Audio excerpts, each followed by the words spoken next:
It was always you, Selene. It was always going to be you. The words slid under the oak door of the war room like smoke under a burning house, and Ione Marrow felt her knees go liquid beneath her. She had come to bring him tea, the way she had every night for 4 years, the cup still warm in her hands, and now that warmth was the only thing tethering her to the floor. Somewhere beneath her ribs, in the place where a mate bond was supposed to live and glow, something snapped clean through. It did not ache. It did not throb. It simply broke, the way a green branch breaks, wet and white and final, and the cold that rushed in behind it was the cold of open water in winter. She did not scream. She wanted to.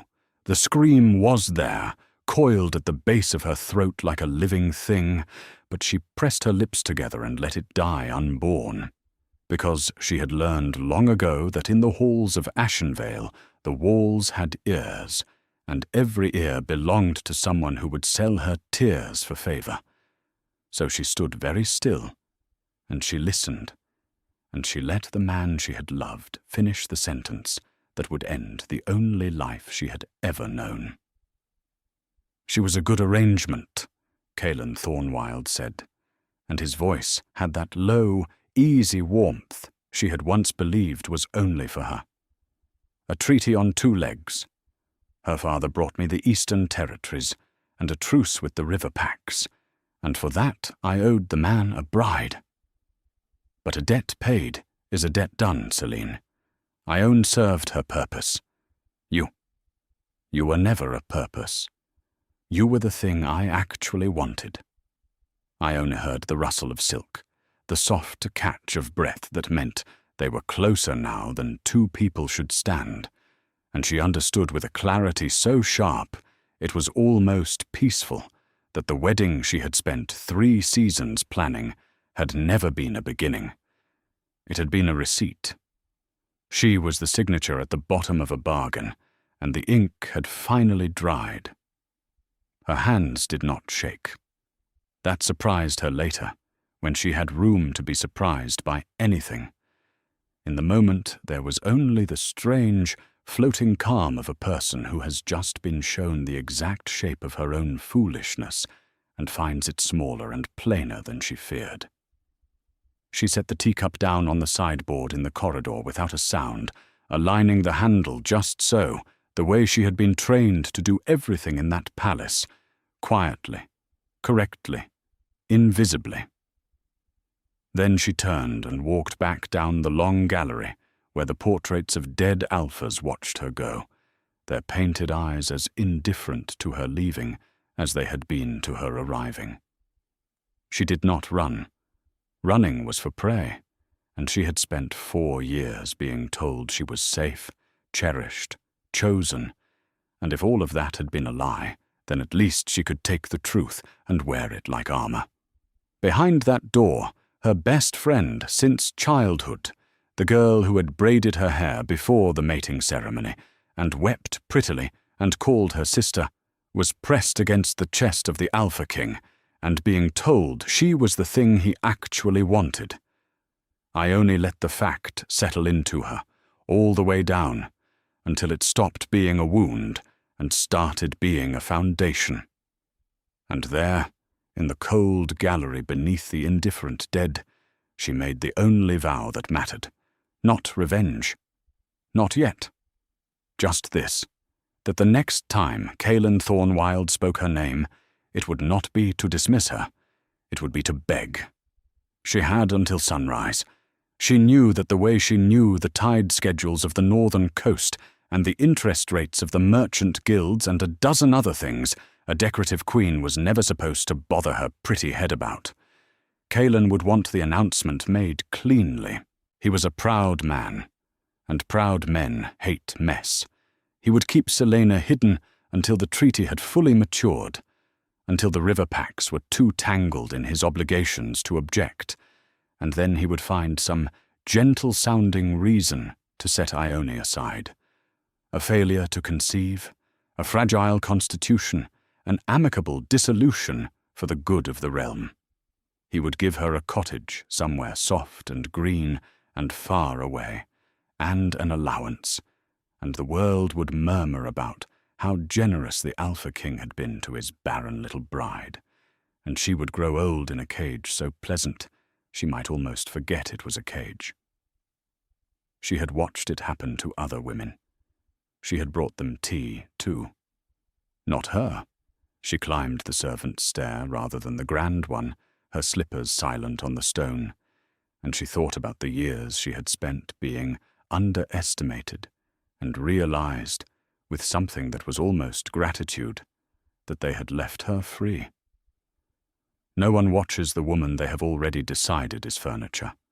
No one guards the mind of a person they believe has none. For 4 years, Ione Marrow had smiled and poured tea and remembered everything. Every ledger she was not supposed to read, every treaty clause she was not supposed to understand, every name and debt and secret weakness of the great pack of Ashenvale, and she had kept all of it folded quietly away, not out of cunning, but out of the simple, stubborn habit of a mind that refuses to go dull just because the world insists it should. Now that hoard of small forbidden knowledge was the richest thing she owned, and it was entirely, unassailably hers. The teacup on the sideboard would go cold. Let it. She had a night's work ahead, and a life to steal back from the men who thought they had already spent it. Her chambers were dark when she reached them, the fire banked to embers, the great bed with its canopy of Ashenvale grey turned down by a maid who believed she was serving a happy queen. Ione did not light the lamps. She moved by memory, by the map of the room she had lived in without ever quite living in it, and she began, methodically, to take back her life, piece by piece. From the false bottom of a travelling trunk she had packed and unpacked 100 times without ever explaining why, she drew a leather satchel, worn soft at the corners, that held everything she had quietly prepared across 4 years of pretending. There was coin in it, not the allowance Kaelin gave her, which was watched and counted and could be traced, but her own, earned in secret through the merchant contacts of her late mother, small sums skimmed from nothing and grown patiently into something. There were documents, her true birth papers, proof of a bloodline older and stranger than anyone in Ashenvale suspected, letters of introduction under a name that was not the one they had painted on her portrait. There was a plain grey travelling cloak, the kind a herbalist or a scribe might wear, utterly unlike the jewelled monstrosities she was made to parade in. She had been building this door for years, she realized, long before she knew she would need to walk through it. Some part of her had always been listening at that oak door. She took off her rings first. The great mating ring, a black diamond the size of a wren's egg that Kaelin had slid onto her finger before the whole pack and called a symbol of forever, came away harder than she expected. Her hands had grown around it, or perhaps hope had. She set it in the center of the pillow where her head should have lain, and beside it, the smaller signet that marked her as queen, and beside that, the string of moonstones he had given her the night he first told her he loved her, which she now understood had been the night the Eastern Treaty was signed. She left them in a neat row, gleaming faintly in the ember light, and she felt nothing at all as she did it, which frightened her more than grief would have. She did not take the gowns. She did not take the jewels that were not gifts of the heart, but instruments of display. She took only what was hers before, Kaelin, and what she had made herself since. And when she pulled the grey cloak over her shoulders and its rough wool scratched her neck, she felt more like a person than she had in 4 years of silk. There was one more thing. In the small hours she went down to the kitchens, where the great hearth never fully died, and the pack's oldest servant sat as she always did, unable to sleep, keeping the coals company. Bethan had been in the palace since Kaelin's grandfather ruled it. She had washed 3 generations of Thornwild men and buried 2 of them, and she saw everything, and she said almost nothing, and she was the only soul in Ashenvale who had ever looked at Ione and seen a person rather than a fixture. When Ione came into the firelight in her herbalist's cloak, with her satchel on her shoulder, Bethan did not startle and did not question. She only looked at her for a long moment with her old, clear eyes, and then she nodded, once, the way you nod to someone setting off on a journey you have long known they would have to take. The Eastgate's watch changes at the 4th bell, the old woman said quietly. Holgar's boy has it tonight, and he owes me for the winter he had the coughing sickness. He'll look at the wall and not the road. You've maybe a quarter hour after that. Ione's throat tightened for the first time all night. You knew, she said. Bethan turned back to the coals. I knew what he was, she said, the day he brought you in and called you a treaty in front of his men and thought you didn't hear. A woman remembers who was in the room when she was called a thing. She reached into her apron and pressed something into Ione's hand, a small iron key, black with age. The rear stable, the grey mare. She's mine, bought with my own wage, so no one can call it stealing. Bring her back some day, or don't. And Ione. She said the name like it was worth something, which no one in that house had done in a long while. When you come back, and you'll come back as more than he made you. Come back as what you were, before he decided what you'd be. Ione bent and kissed the old woman's papery cheek, and Bethan let her, and neither of them said goodbye, because goodbye was for people who did not intend to meet again. The grey mare was quiet and sure-footed, and the east gate stood open the width of a careless yawn, and Halgar's boy studied the wall with tremendous concentration as Ione Marrow rode out of Ashenvale under a sky the colour of old bruises, the towers of the only home she had ever known shrinking behind her until the mist swallowed them whole. She did not look back more than once, and when she did, she was not mourning the palace.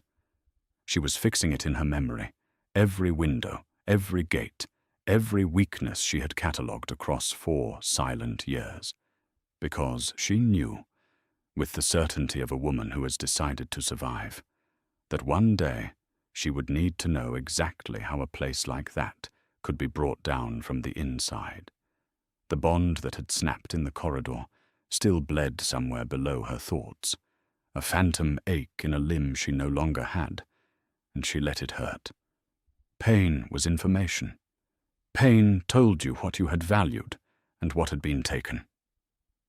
She rode east into the thinning dark, toward a border she had chosen years ago, without ever admitting to herself why she had studied its maps so carefully.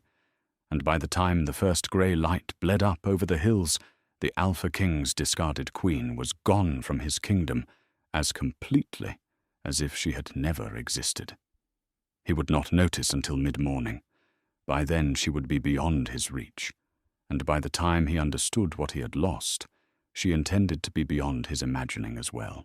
6 months later, in the free city of Corin's Reach, a merchant house called the Marrow Concern had become the quiet talk of every counting house along the river, and the woman who ran it was known to the world as Mistress Ione. No title, no house name, no husband, and no interest in acquiring any of the 3. She had arrived in Coran's Reach with a satchel of coin and a mind like a steel trap, and she had done the one thing that the mannered predators of Ashenvale could never conceive of a decorative queen doing. She had gone to work. Coran's Reach was not a pack kingdom. It was a chartered free city, ruled not by an alpha's teeth, but by a council of merchant guilds and shipping consortiums, a place where blood counted for less than ledgers, and where a person's worth was measured in the coin they could move and the promises they could keep. It was, in short, The one kind of place in the world where the skills Ione had built in secret, the reading of contracts, the memory for debts, the patient understanding of how power actually flowed beneath the pretty stories the powerful told about themselves, were not a threat to be smothered, but a currency to be spent. She had spent it well. She began small, brokering grain contracts that the larger houses thought beneath them, taking the thin margins and the tedious routes, learning the river the way she had once learned the corridors of a palace. She was never the loudest voice in any room. She had learned the value of silence in a harder school than any of them. She let the men of the great houses underestimate her exactly as Cailan had, and she used the time they gave her to build. Within 3 months, she had cornered the contract for winter salt to the northern garrisons, a dull and unglamorous trade that everyone else had ignored, and that turned out to be worth more in a hard winter than all the silk in the southern markets. Within 5, she had the ear of 2 council members, and the grudging respect of a 3rd, and the Marrow Concern's grey-liveried barges were a familiar sight on the river from the delta to the falls. She wore plain, well-cut wool and no jewels, and she paid her people fairly and remembered the names of their children. And slowly, without ever once raising her voice, she became something the men of Ashenvale would not have recognized as the girl they had called Furniture. She became necessary. The man who taught her the last, hardest part of that lesson was named Cassian Vale, and he was the harbour master of Coran's Reach, and the closest thing the Free City had to an honest broker. He was older than she was by a decade, greying at the temples, with a soldier's build gone slightly soft, and a face that had learned to hide nothing, because he had decided long ago that hiding things was more trouble than it was worth. He had come up from nothing himself, the son of a dock woman, he told her once, who had scrubbed the same key he now commanded, and he had no patience for the pretensions of blood, which was perhaps why he was the first person in her new life to look at Ione and see, immediately and without flattery, exactly what she was. "You're running from something with teeth," he said to her, the second time they met, over a dispute about birthing fees that she had resolved in her favour, with 3 sentences and a ledger. "I've watched 100 people come up this river trying to be someone new. The ones who make it aren't the ones with the cleverest lies. They're the ones who stopped needing to lie. You stopped a while ago." She had not answered him, and he had not pressed, and that, the not pressing, was how she knew she could trust him. He did not court her, and she was grateful for it, because the wound where the bond had been was still healing, and she did not yet know if it ever would fully close. What Cassian offered was rarer, and, in the end, more valuable. He offered respect that did not depend on what she could do for him. He argued with her when she was wrong, and told her plainly when she was right, and he never once, in 6 months, spoke to her as though her mind were a decoration or her presence a favour. It was the first relationship of equals Ione had ever had, and it taught her, slowly, that the thing she had mistaken for love in Ashenvale had been something closer to ownership, dressed in soft words. Cailan had loved her, the way a man loves a well-made tool, for its usefulness and its silence, and the way it made him look. Cassian respected her the way one storm respects another. The difference was the difference between a cage and the open sea, and it was Cassian, more than anyone, who helped her understand that she had not lost a great love in that palace corridor. She had escaped a beautiful confinement, and the escaping had nearly killed her only because she had been taught to mistake the bars for an embrace. It was Cassian, too, who brought her the first real news of Ashenvale, some 5 months into her new life, on a grey afternoon when the rain came sideways off the river and the harbour office smelled of wet rope and coal smoke. He came in, shaking water from his coat, and set a folded broadsheet on her desk without a word, and she read it, and something old and cold stirred in her chest. The pack of Ashenvale, the broadsheet reported in the breathless tone of provincial news, was troubled. The Eastern Treaty that the Alpha King, Kaelin Thorn-Wild, had secured through his marriage was in doubt. The river packs, it seemed, had grown restless, and there were murmurs, only murmurs the writer was careful to say, that the Great Alliance was fraying. There was more in the gossip columns beneath. The Alpha King, so recently the very picture of a strong young ruler, had set aside his queen some months past under murky circumstances and taken up with a woman of no particular standing, a Lady Selene Hart. And the pack elders were displeased, and the treaty houses more displeased still, because a marriage of state broken for a marriage of passion was not a private matter, but a public insult to every family that had bound its fortunes to Kaelin's word. I only read it twice. Then she set it down and looked out at the rain. "You know these people," Cassian said. It was not a question. "I was married to them," she said, and it was the closest she had ever come to telling him the whole of it. He did not ask for more. He only leaned against the doorframe and watched her with those steady eyes and said, "The smart move, when the man who wronged you starts to sink on his own, is to do nothing. Let the river take him. Cheaper than pushing." I only almost smiled. "And the wise move?" she asked. Cassian thought about it. "The wise move," he said slowly, "is to make sure that when he goes down, he understands exactly why. A man who drowns by accident learns nothing. A man who drowns knowing his own hand cut the rope. That's a different kind of drowning." He was quiet a moment. "But I'd think hard, if I were you, before I chose the second one. It costs you something to become the kind of person who does that. I've seen it. It's not free." She heard him.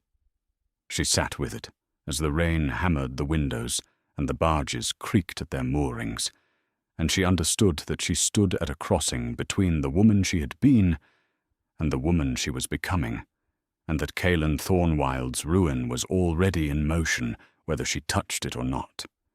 She did not have to become cruel to win. That was the thing Ashenvale would never have taught her, and Corin's Reach had. She didn't need to build the gallows. She only needed to be standing there, herself again, and more than herself, when Kaelin's own hands finished the work. So she did not gloat, and she did not scheme, at least not in the way the men of Ashenvale would have understood scheming. She did something far more dangerous to a proud king than any plot. She prospered, and she paid attention.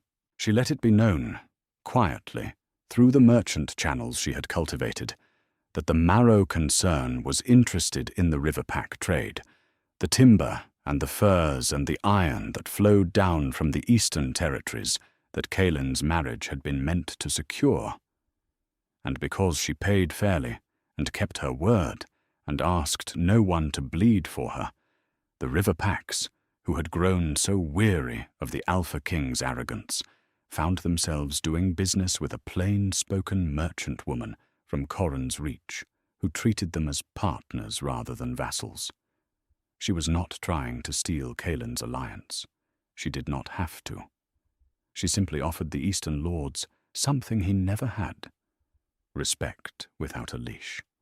And they took it the way a starving man takes bread, and every contract the Marrow concern signed was another thread pulled loose from the treaty Kaelin had traded her life to secure.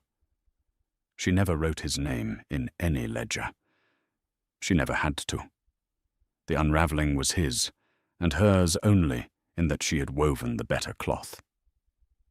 In Ashenvale, the unravelling had a sound, and the sound was silence, the particular silence of a court that has stopped believing in its king. Caelan Thornwild noticed it, the way a man notices a draught in a house he has always thought sound, first as an irritation, then as a worry, then as a cold he cannot get warm from no matter how large he builds the fire. It had begun so well. Setting Ione aside had been almost effortless. She had made it easy, vanishing in the night with none of the weeping and pleading he had braced himself for, leaving her rings in a neat row on the pillow, like a servant tidying up after herself. He had told the court she had gone to recover her health in the south, and the court had murmured and accepted it, because a king's word was a king's word, and he had felt, in those first weeks, the clean exhilaration of a man who has finally arranged his life exactly as he wants it. Selene at his side, the Eastern treaty in his ledger, the tiresome obligation of his marriage dissolved without so much as a raised voice. He had believed, in his pride, that he had gotten away with it. Pride, he would learn, is only ever alone, and the interest is savage. The first crack was the Eastern lords, Ione's father, the old river chieftain, who had traded his daughter for a truce, was not a warm man, but he was a proud one, and a man does not need to love his daughter to be insulted when a king he has bound himself to sets her aside for a woman of no name. The old chieftain said nothing at first. The Eastern pacts were like that, slow and cold and long-memoried as the rivers they lived by. But he began, quietly, to answer Caelan's letters more slowly, and to find reasons the promised timber shipments ran late, and to receive the Alpha King's envoys with a courtesy so exact it was indistinguishable from contempt. Caelan sent gifts. He sent assurances. He sent at last a formal delegation, and the delegation returned with nothing but the chieftain's cold regrets, and the unsettling news that the river packs had lately grown very friendly with a merchant house out of Corin's reach that paid better prices and asked for no oaths of fealty in return. Caelan had waved it off. What was a merchant house to an Alpha King? He did not yet understand that in a world learning to run on ledgers rather than teeth, a merchant house that could feed you was worth more than a king who could only command you. The second crack was closer to home, and it was Selene. She had been, in the soft, candle-lit privacy of stolen moments, everything Caelan had convinced himself he wanted. Warm where Ione had been cool and correct. Adoring where Ione had been merely dutiful. A woman who looked at him as though he had hung the moon, rather than a woman who looked at him as though she were quietly taking his measure and finding it wanting. But a mistress installed as a queen is a different creature from a mistress kept in shadow, and Selene, elevated, revealed the shape of what she had always been. She had no gift for rule, and no interest in acquiring one. Where Ione had spent 4 years silently keeping the machinery of the household running, the accounts balanced, the servants fair-treated and loyal, the endless small diplomacies of a great house managed so smoothly that Caelan had never even noticed they required managing. Selene spent and demanded and preened, and the machinery, deprived of the quiet hand that had run it, began to grind. The accounts fell into disorder. The servants, who had loved Ione and merely feared Selene, grew sullen and careless.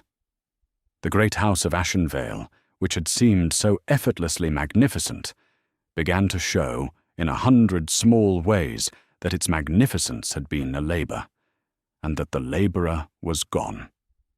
Caelan found himself, for the first time in his life, aware of how much invisible work had been holding up his world, precisely because it had stopped being done.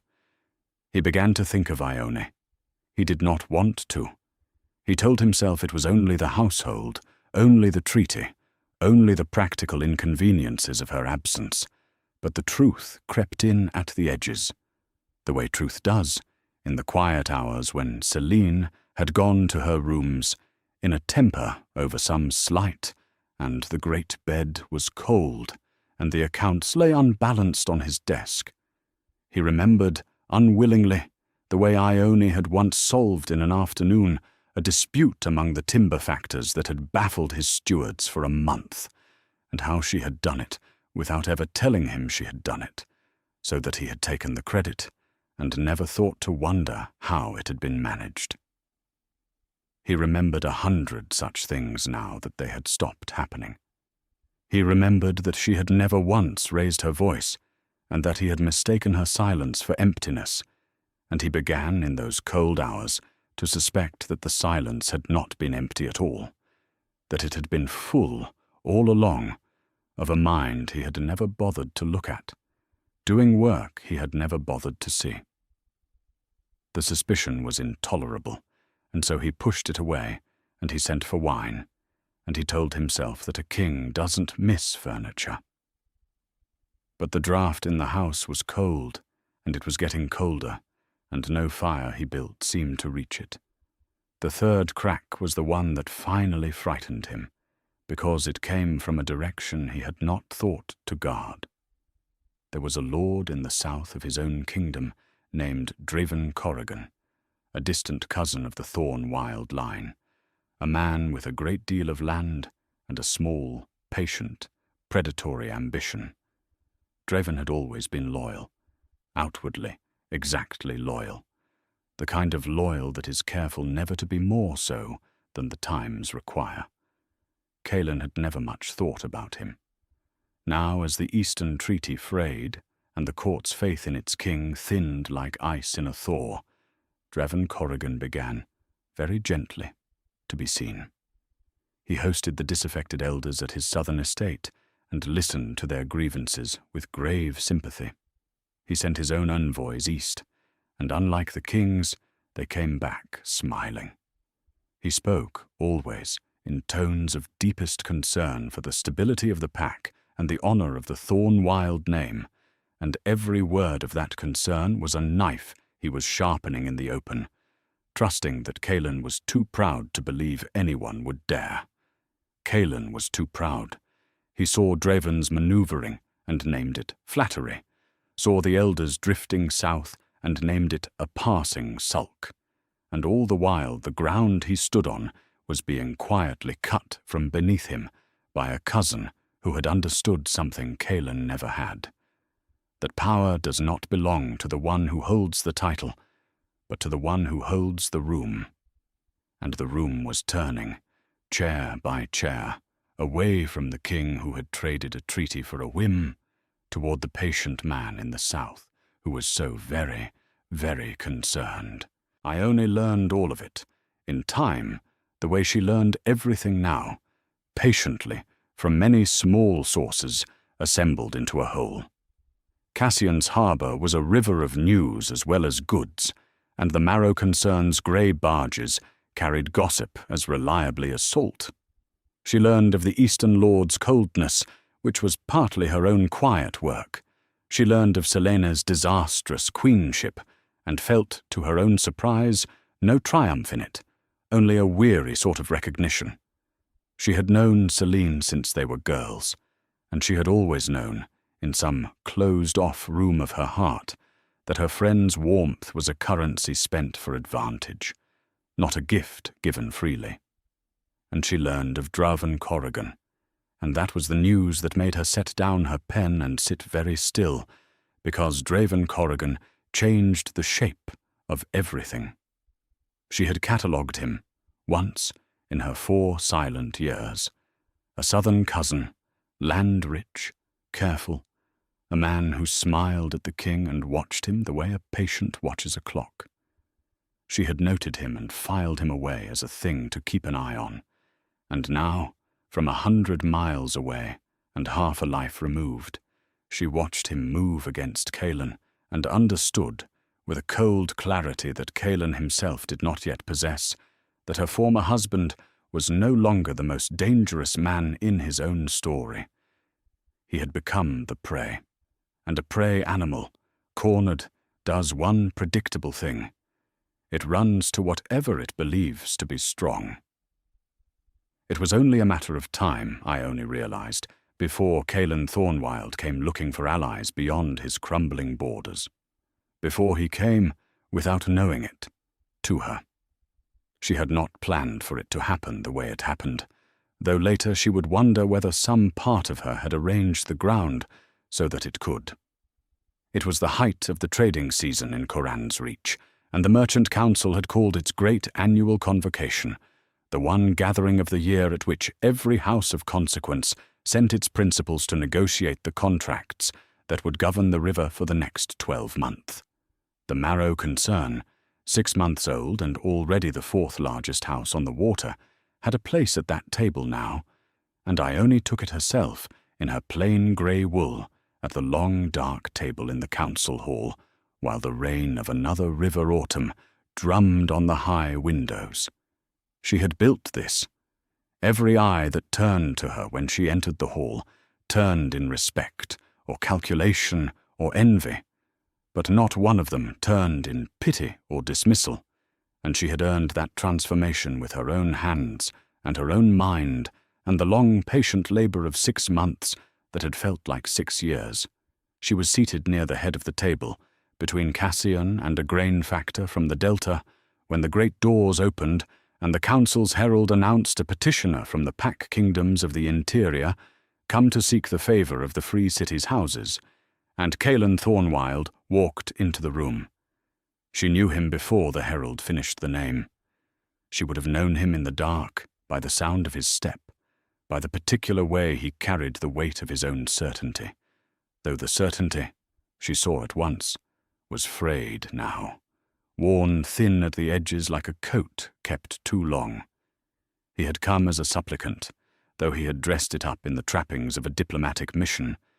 He wore the grey and black of Ashenvale, and the circlet of his rank, and he had the bearing of a king. But she could read a room the way other people read a page, and she read in the set of his shoulders and the tightness around his eyes that he had come here needing something, and that needing it galled him past bearing. He had come to the Free City because his own world was collapsing, and the merchant houses of Coran's Reach controlled the grain and the salt and the iron that a pack at the edge of civil war would need to survive a winter, and he had come, proud even in his begging, to ask the men he considered his inferiors to save him. He did not see her. Of course he did not. She sat in plain wool at a merchant's table, her dark hair bound simply, wearing no jewel and no title, and he swept the room with a king's incurious glance and passed over her entirely, the way he had passed over her for 4 years, cataloguing her as furniture and moving on. She sat very still and let him not see her, and she felt the old cold calm settle over her like a familiar cloak, and she thought, there you are at last. The council let him speak. He was good at speaking. He always had been. He stood at the foot of the long table and made his case with the easy authority of a man accustomed to being obeyed. And he spoke of the strategic value of an alliance between the Pack Kingdoms and the Free City, of the mutual benefit of trade, of the stability that the houses of Coran's Reach could help secure in the interior. And he never once said the true thing, which was that he was drowning and needed a rope. But the merchants of Coran's Reach had not become the merchants of Coran's Reach by failing to hear what men didn't say. They heard the drowning under the diplomacy. They exchanged glances. And the council master, an ancient, shrewd woman named Ottoline, who had run the Free City's affairs for 30 years, folded her hands and said, in the mild voice she used for cutting men in half, that the council would of course consider any proposal that came with adequate security, and that as it happened, the matter of the interior trade fell largely to one house in particular, whose principal was present, and whose judgment the council would be greatly guided by. And she turned, with the faintest possible smile, to Ione. Mistress Marrow, she said, the Eastern Riverpack contracts are yours, are they not? Perhaps you would give us your assessment of the king's proposal. And Kaelin Thornwild turned to look, for the first time, at the merchant whose judgment would decide his fate, and his eyes found her face, and the whole world stopped in his chest. She watched it happen. She watched the recognition move across his face in stages, the way dawn moves across a cold field. First the flicker of something familiar, then the frown of a man who cannot place a face out of its expected setting, then the dawning, and then the horror. She saw the exact moment he understood, and it was worth every mile of the road she had ridden out of Ashenvale 6 months before. His mouth opened. No sound came out. The colour went out of his face the way it had gone out of hers in the corridor that night, and she understood that he was feeling, in his own chest, some cousin of the thing she had felt when the bond broke. The vertigo of a reality rearranging itself, of a foundation revealing itself to have been sand. "Ione," he said, and her name came out of him, cracked and disbelieving, barely a whisper in the great hall, and every merchant at the table turned to look between them and began, with the swift instinct of their kind, to understand that they were witnessing something worth a great deal more than a trade negotiation. She did not stand. She did not raise her voice. She let the silence stretch until it belonged to her, and then she said, in a tone as level and cool as the river outside, "It is Mistress Marrow, Your Majesty. Here we use the names people have earned." The hall was very quiet. Kaelin stood at the foot of the table, a king in a room that did not run on kings, and Ione watched the truth of his situation arrive on him in full. He needed this house's grain, and this house's salt, and this house's good word with the Eastern lords, and this house belonged to the woman he had called a treaty on 2 legs, the woman he had discarded on a pillow and forgotten before her side of the bed had gone cold. She saw him grope for his old certainties, for the reflex of command that had carried him his whole life, and she saw him reach for it and find it gone, the way you reach in the dark for a stair that is not there. "You've done well for yourself," he said at last, and he tried to make it sound gracious, generous, kingly, but she heard the tremor under it. "I always knew you had more in you than the court gave you credit for." She looked at him for a long moment, and she did not let a single flicker of the old pain reach her face, though it stirred, deep down, in the healed-over place where the bond had been. "You knew nothing about me," she said, without heat, as a simple correction of the record. "You called me a purpose, a debt paid, a treaty on 2 legs. She saw him flinch at his own words, returned to him across 6 months and 100 miles, and she understood that he had never once imagined she had heard them. "I heard you, Kaelin," she said quietly. "That night in the war room. I heard everything you said to Selena. And then I decided that the next time you spoke my name, it would be to beg. So." She let the silence settle. Beg. The word landed in the great hall like a stone into still water, and the ripples of it ran out through every merchant at the table, and Ione saw them all understand, at once, the full shape of what was happening. Here was a king who had thrown away a queen for a whim, and here was the queen he had thrown away, holding in her plain, unringed hands the salt and grain that his kingdom needed to survive the winter. And here was the king, in the sudden white silence, discovering exactly what his pride had cost him. Kaelin's jaw worked. His hands at his sides opened and closed. She could see the war in him. The king who wanted to command and could not. The man who was beginning, far too late, to reckon the true value of what he had discarded. "You would let a whole pack suffer," he said, and now there was an edge of the old anger in it, the reflex of a cornered thing. Thousands of people, women and children, over a private grievance, because your feelings were hurt.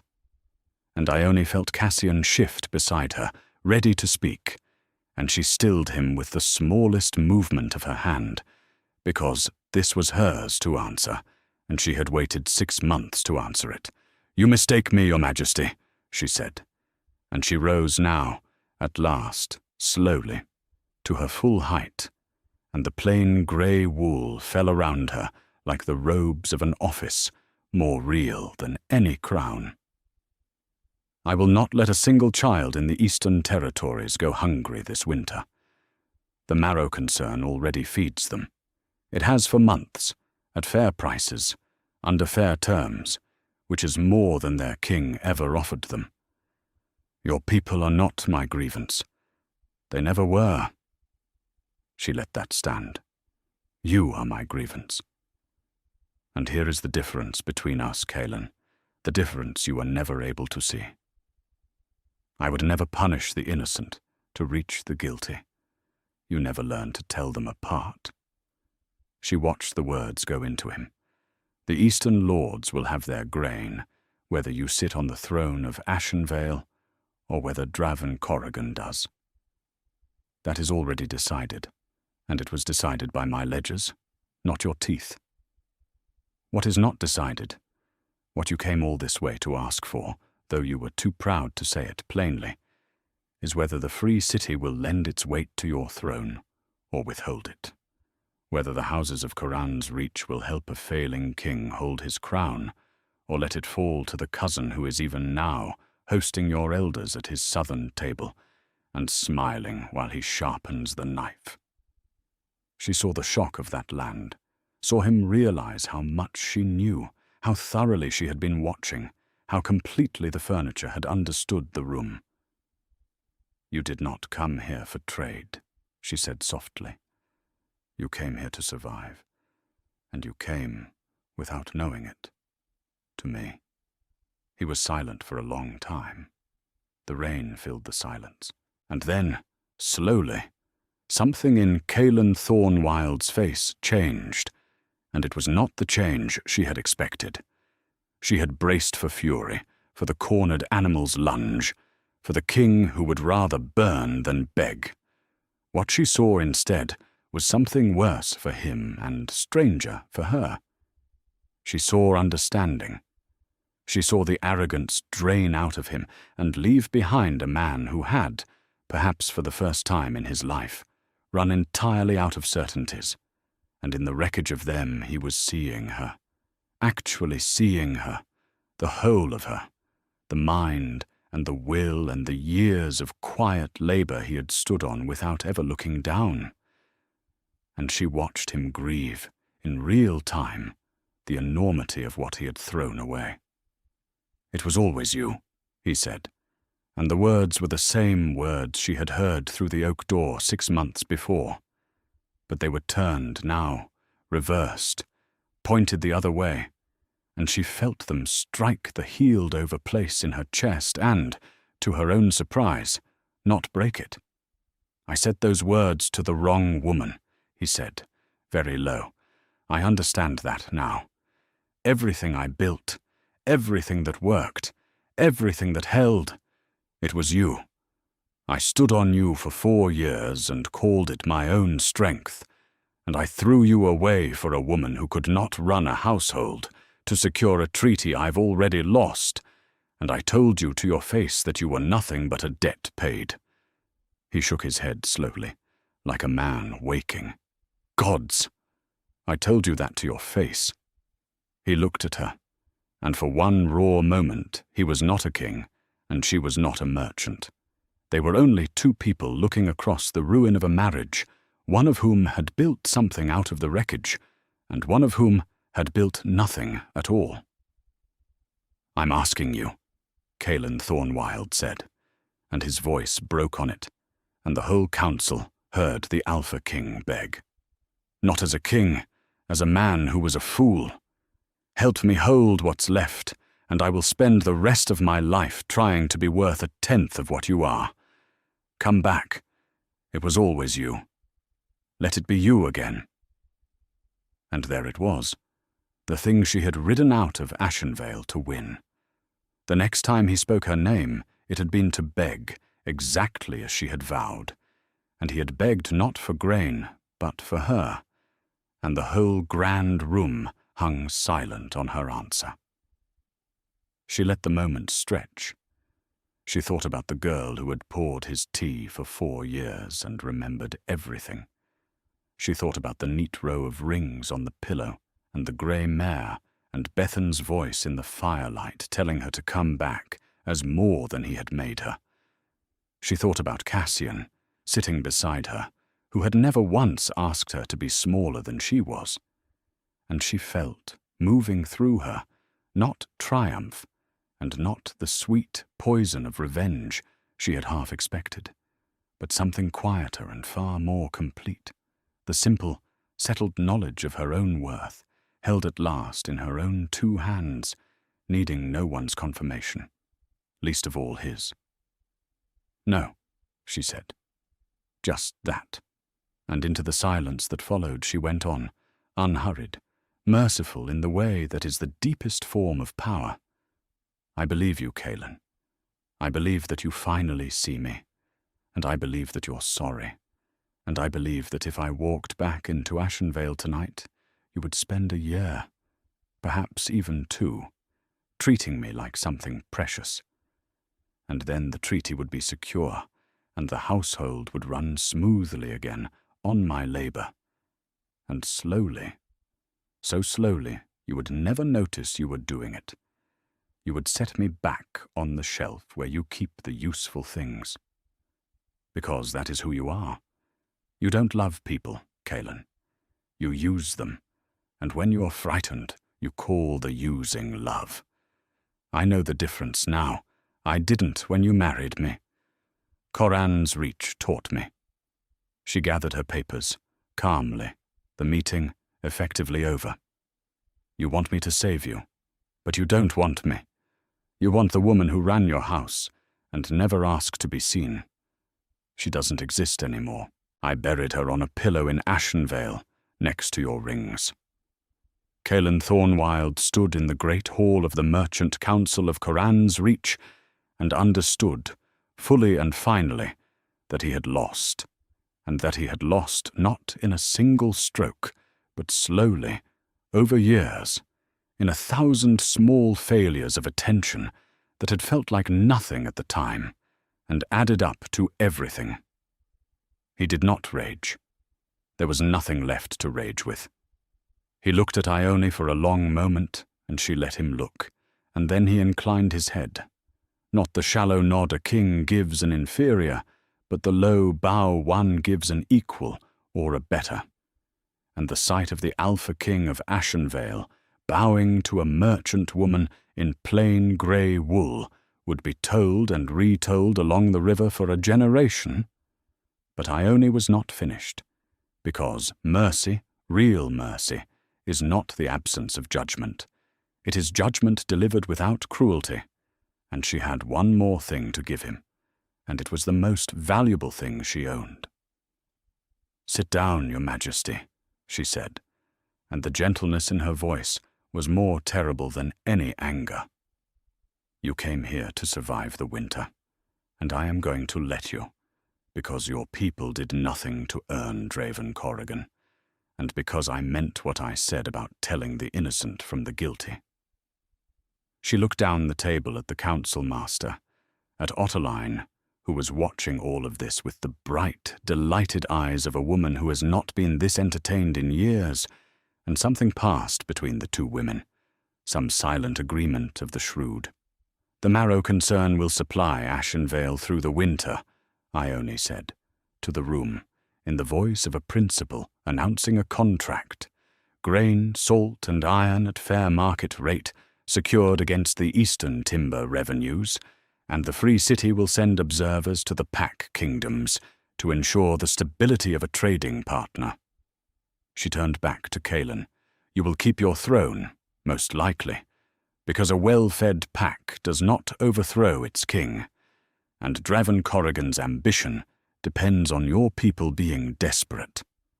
I am taking the desperation away.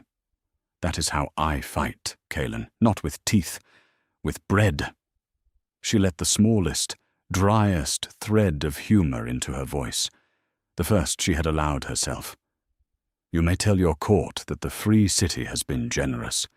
You need not tell them who signed the order. I know you would prefer not to. It was the perfect stroke, and everyone in the hall knew it, and Kaelin knew it best of all. She was saving him, and in saving him she was demonstrating for the whole world to see exactly how far above him she now stood. She held his crown in her ledgers. She could have let him fall to Draven Corrigan with a single word, and instead she was propping him up, not out of love and not out of weakness, but out of a strength so complete it could afford to be kind, and every time in the years to come that Kaelin Thornwild sat on his throne, he would know that he sat there because the woman he had discarded had permitted it. It was the checkmate of a mind that had spent 4 silent years learning that the deepest victory is not to destroy your enemy, but to render him permanently, inescapably in your debt. Why? Kaelin asked hoarsely, and it was the truest question he had ever asked her. After what I did, why would you save me? And Ione Marrow, who had once been a queen and was now something far greater, gave him the only answer that mattered. Because I am not doing it for you, she said. I'm doing it because a child in the Eastern Territories should not freeze for your sins, and because the woman I've become does not need your ruin to know her own worth. I stopped needing anything from you the night I heard you through that door. This isn't mercy, Kaelin. Mercy is for people who still hold a place in your heart. This is bookkeeping. You're a line in my ledger now, a debt I chose to carry. That's all you'll ever be to me again. And she picked up her papers, and she walked past him, out of the great hall, into the grey autumn light. And she did not look back, because there was nothing behind her worth turning for. The rest of it unspooled the way she had known it would, the way water finds the sea. The Marrow Concern's grain went up the river to Ashenvale that winter, and the pack did not starve, and Draven Corrigan's careful conspiracy, deprived of the desperation it had fed on, withered on the vine. The elders who had drifted to his southern table drifted back once their bellies were full, and their fear had passed, and the patient predator found, to his fury, that the throne he had nearly taken had been snatched from his grasp, not by an army, but by a shipping contract. He never did learn, precisely, whose hand had moved against him, and that ignorance was its own quiet punishment. For a man like Draven cannot bear to be beaten by a force he cannot name. As for Selene Hart, the replacement queen, she did not survive the winter at Kaelin's side. A king humiliated before the merchant council of a free city, a king who came home saved by the charity of the wife he had cast off, is a king in no mood for the woman who cost him everything, and the warmth Selene had traded on curdled fast once it was no longer useful. She was gone from Ashenvale by spring, not cast into the night as Ione had been, with dignity and a plan, but sent away in disgrace with a small settlement and a large silence, back to the minor family she had come from, her one great gamble spent and lost. Ione heard of it, and felt nothing at all, which was, she reflected, the final proof of her healing. The girl who had braided her hair and called her sister had become, at last, exactly what she had always been, beneath the warmth. A small person who had reached for a great prize and grasped only the shadow of it. There was no satisfaction in it, There was only the closing of a book she had stopped reading long ago. Ione stayed in Coran's reach. Of course she did. It was hers now, the way Ashenvale had never been. Not given to her, not a cage dressed as a home, but built plank by plank and contract by contract, with her own hands and her own mind. The Marrow concern grew until it was the second house on the river, and then, in time, the first, and Ione Marrow became a name that mothers along the water spoke to their daughters as proof that a woman could arrive with nothing but a satchel and a wounded heart, and make of herself a power that kings came begging to. She took a seat on the merchant council beside old Ottoline, and when Ottoline finally laid down her office, it was Ione the houses chose to take it up, the discarded queen of a distant pack risen to rule, by consent and merit, the freest city on the river. She never married again, though she and Cassian Vale built, over the slow, patient years, something quieter and stronger than marriage. A partnership of equals who chose each other daily, who argued and respected, and stood side by side, who never once mistook using for love because both of them had learned, the hard way, exactly what the difference was. He never asked her to be smaller. She never asked him to be more than he was. It was, she thought sometimes, in the evenings when the river went gold with the setting sun, the thing she had been looking for all along, in all the wrong places, from all the wrong men, not to be worshipped and not to be owned, but simply to be seen and to be respected for what she was, and to be free. She went back to Ashenvale only once, years later, and not for Cailan. She went for Bethan. The old woman was dying, as the very old do, quietly and without complaint, and she had sent word down the river that she would like to see the girl she had helped escape become the woman the whole coast now spoke of. Ione came in a grey barge, flying no banner but her own, and she sat by the old servant's bed in the little room off the kitchens where the coals still burned, and she took the papery hand in hers. "You came back," Bethan whispered, her clear eyes gone milky, but her voice still sure. "As more than he made you. Just like I said." Ione bent and kissed her cheek. "Because of you," she said. "The mare, the key, the fourth bell. You gave me the door, Bethan. I only walked through it." The old woman smiled and closed her eyes, and was gone before the next dawn, and Ione buried her with honours a queen might envy, and left Ashenvale for the last time without ever asking to see its king. Here is what that girl in the corridor learned, and what she would have you learn too. Worth is never granted by the powerful. It is proven, and it is reclaimed, and it is built by your own hands out of the wreckage they leave behind. If this story moved you, give it a like, and share it with someone who needs to remember their own power. Subscribe for more stories like this one. And tell me below, when did you first realize your worth was never theirs to give?